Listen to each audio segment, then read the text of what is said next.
Hey guys, and welcome back to this channel. In this video I'll be showing you guys how you can basically connect your Google Maps into your car Bluetooth, I guess.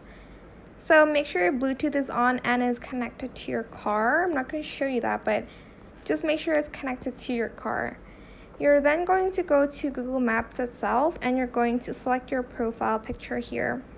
Then you're going to select Settings.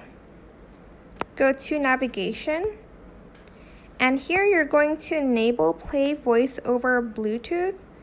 Make sure you select Unmute as well because it's gonna help you, it's gonna guide you through it. And you're going to select Play as Bluetooth phone call as well. So it's going to help you guide you through the streets, I guess. But that's how you can connect your Bluetooth, your car Bluetooth to your Google Maps to your car Bluetooth. Again, make sure it's connected. But yeah, that is pretty much it really. I hope this tutorial was helpful for you guys.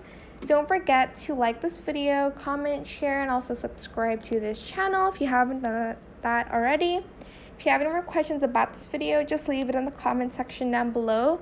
I will try my best to answer them all for you guys. And if you found this video helpful, please click the thanks button as well. That is it. Thank you so much for watching. Bye.